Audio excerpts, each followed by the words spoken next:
Hello everyone, hormonal imbalance কাৰণে আপোনালোকৰ কাৰ বাৰু পিম্পলছ হয় মোৰ নিচিনাকে মোৰ PCOD আছে যেতিয়া পিৰিয়ডছৰ টাইম হয় বহুত বেছি পিম্পল উঠে আৰু লগতে এই গৰমত ঘামত পিম্পলছ উঠে আৰু মই পিম্পলছ হলে কেনেকৈ অতৰাও জানেনে এনেকৈ ঘৰতে ইজি এটা জেল বনালোঁ 1 চামুচ মই এল'ভেৰা লৈছোঁ 1 চামুচ নিম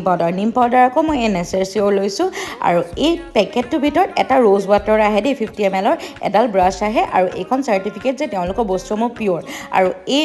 আপোনালোকে এল'ভেৰা নাথাকিলে NSRCৰ এল'ভেৰা পাউডাৰ পায় একেলগে গোটেইখিনি মিক্স কৰি এয়া মই মুখত লগাই দিলোঁ দুদিনত একদম পিম্পল নাইকিয়া হৈ যাব শুকাই গ'লত তিতা টিচু এখনে এনেকৈ মোহাৰি দিলোঁ আৰু এটা নেক্সট অপশ্যন আছে সেইটো হ'ল 1 চামুচ মই নিম পাউডাৰ দিছোঁ 1 চামুচ মুলতানী মিট্টি পাউডাৰ মুলতানী মিট্টিও মই NSRCৰ লৈছোঁ আৰু গোলাপ জল দি পেক বনাই ল'লোঁ আৰু আপোনালোকে মুলতানী মিট্টি নাথাকিলে হালধিও লগাব পাৰে আৰু এয়া শুকাই গ'লে আকৌ এখন শুকান টিচু দি মুচি দিলোঁ দুদিনত পিম্পল আৰু পিম্পলৰ পৰা হোৱা দাগ নাইকিয়া হৈ